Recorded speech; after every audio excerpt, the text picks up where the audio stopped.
সারা বাংলাদেশে আওয়ামী লীগ গ্রেফতার হয়, শুধু মুরাদনগরে বিএনপি গ্রেফতার হয়। ভারপ্রাপ্ত কর্মকর্তা সাহেব, আপনার কাছে জানতে চাই, আপনাকে কি এজন্য নিয়োগ দেওয়া হয়েছে? ফ্যাসিস্ট হাসিনার আমলে 17 বছর মুরাদনগরের নেতা কর্মীরা বাড়ি করে ঘুমাতে পারে নাই। আমাদের নেতা কর্মীদের নামে 69টা মামলা হয়েছে। আমাদের 3 জন নেতা কর্মীকে হত্যা করা হয়েছে। আমাদের অসংখ্য নেতা কর্মীর হাত পা ভেঙে দেওয়া হয়েছে। 5,000 নেতা কর্মীর নামে মামলা হয়েছিল।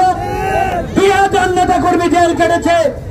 অত্যন্ত দুঃখের সঙ্গে বলতে হয়, 5ই আগস্টের পরে আমরা আশা করেছিলাম আমরা স্বৈরাচার মুক্ত হয়েছি।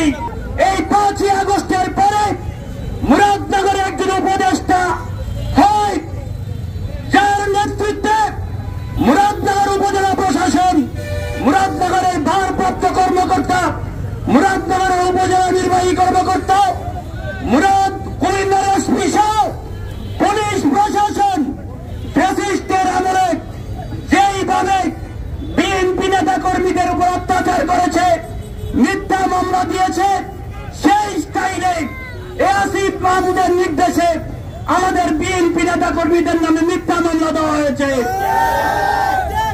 আজকে আমাদের নেতা কর্মীরা আতঙ্কে আছে।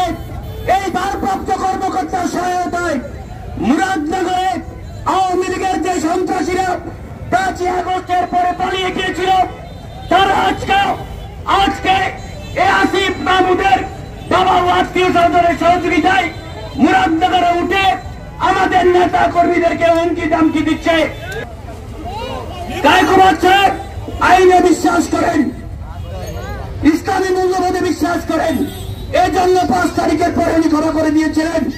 আজকে আমরা দেখছি এই ক্ষমা করা আমাদের জন্য কাল হয়ে দাঁড়িয়েছে। হুঁশিয়ার করে দিতে চাই, আজকের পরে 72 ঘন্টার মধ্যে মুরাদনগর যদি আওয়ামী লীগ মুক্ত না হয়, তাহলে আমরা পরবর্তী কর্মসূচি গ্রহণ করতে বাধ্য হব।